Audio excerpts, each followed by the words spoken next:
మీ బట్టలకి సాఫ్టింగ్ ప్రొటెక్షన్ ఇచ్చే సరైన ప్రొడక్ట్ ఎలిమ్ ఫ్యాబ్రిక్ కండిషనర్.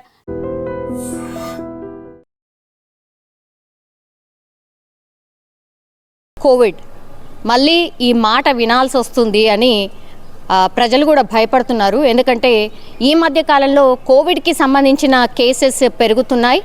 అది మన దగ్గర కాదు, థాయిలాండ్, సింగపూర్ ఇట్లాంటి ప్లేసెస్లో కోవిడ్ కేసెస్ నమోదవుతున్నాయి అన్నటువంటి వార్త వచ్చిన తర్వాత అమ్మో ఈ మహమ్మారి మళ్ళా మన దగ్గరకు వస్తుందా, కోవిడ్ మళ్ళా మన దగ్గరకు కూడా ఎంటర్ అవుతుందా, ఇట్లాంటి చర్చ అయితే కామన్గా మాట్లాడుతున్నటువంటి పరిస్థితి. 2020లో ఎప్పుడైతే ఇది స్టార్ట్ అయిందో అప్పుడు లాక్డౌన్ అనగానే భయంతో వణికిపోయే వాళ్ళం. ఎందుకంటే ఆ తర్వాత జరిగినటువంటి పరిణామాలు మనందరికీ తెలిసిందే. చాలా వరకు జాబ్స్ పోయాయి, అట్లాగే ఫైనాన్షియల్గా చాలామంది లాస్ అయిపోయిన పరిస్థితి, అట్లాగే జాబ్స్ లేక ఇట్లా రకరకాలుగా ఎన్నో ఇబ్బందులు, అంటే హెల్త్ వైజ్గా కావచ్చు, దాని తర్వాత వెల్త్ వైజ్గా అంటే డబ్బు విషయంలో కావచ్చు, ఇట్లా చాలా ఇబ్బందులు అయితే పడ్డాం మనం అందరం. ఎగైన్ మళ్ళా ఈ కోవిడ్ మళ్ళీ వచ్చింది.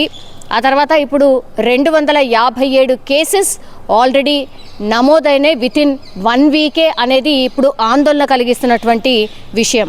హైయెస్ట్ కేసెస్ ఎక్కడ అంటే కేరళలో ప్రస్తుతం 69 కేసులు ఉన్నట్టుగా అధికారికంగా చెప్తున్నారు. అట్లాగే మహారాష్ట్రలో 44 కేసెస్ ఉన్నట్టుగా చెప్తున్నారు.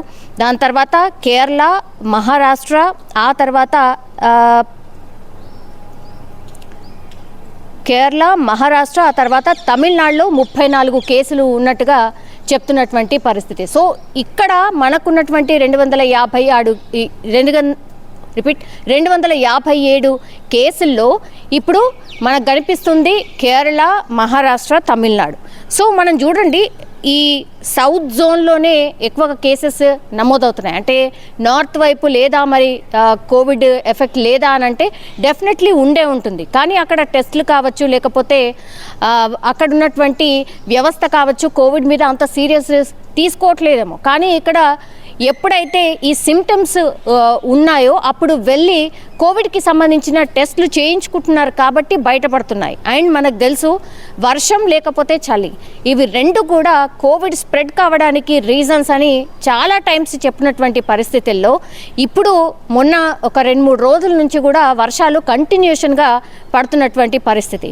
సో ఇది కూడా ఒక రీజన్ కావచ్చు అనేది ఎక్స్పర్ట్స్ అయితే చెప్తున్నారు.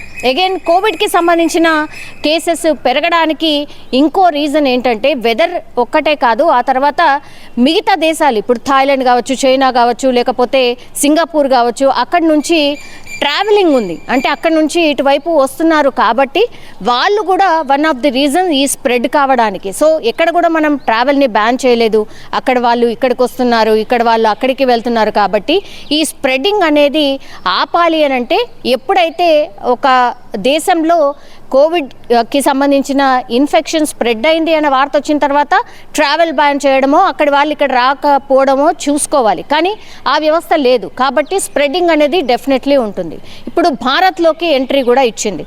257 కేసులు ఇప్పుడు మన దగ్గర ఉన్నాయి. అంటే అధికారిక లెక్కల ప్రకారం 257, కానీ ఇది డబుల్ ఆర్ త్రిబుల్ కూడా ఉండే ఛాన్సెస్ ఉన్నాయి.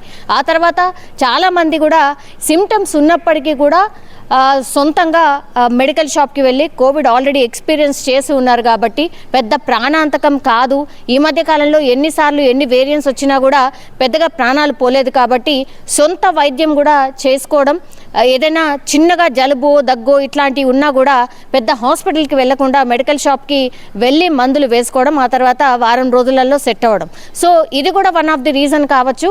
ఇంత పెద్ద ఎత్తున కేసెస్ నమోదు కాకపోవడానికి రీజన్ కూడా ఎందుకే మనకు చూడొచ్చు. ఇప్పుడు వెదర్ చేంజ్ ఉంది కాబట్టి చాలా మందికి ఈ జలుబు, జ్వరం ఇవన్నీ కూడా కామన్గా మారిపోయాయి. సో కామన్గా వైరస్ అనుకొని, వైరల్ ఫీవర్స్ అనుకొని ఆ వైరల్ ఫీవర్స్కి సంబంధించిన మందులు కొనుక్కొని వాడేస్తున్నారు. కొంతమంది మరీ సివియర్ ఉంటే డాక్టర్స్ దగ్గరికి వెళ్తున్నారు. కానీ ఇప్పటికీ కూడా ఎవరికి కూడా సజెస్ట్ చేయట్లేదు ఏంటి COVID-19 టెస్ట్ చేయించుకోమని.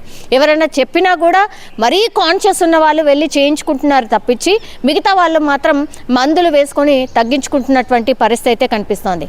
కానీ ఇక్కడ మన దగ్గర ఎప్పుడైతే కోవిడ్-19 ఎంటర్ అయిందో పెద్దగా ప్రజలు కూడా ఏం రియాక్ట్ కావట్లేదు. కానీ ఒక్కసారి మన దేశంలో ఒక 2 మరణించారు అన్నటువంటి వార్త వచ్చిన తర్వాత మాత్రం చాలామంది భయపడిపోతున్నారు. మళ్ళీ ఏంటి ఈ డెల్టా వేరియంట్ లాగా ఏమైనా ఈ వేరియంట్ కూడా అతి డేంజరస్ వేరియంటా ఏంటి అనేది కూడా పెద్ద ఎత్తున చర్చ అయితే స్టార్ట్ అయింది.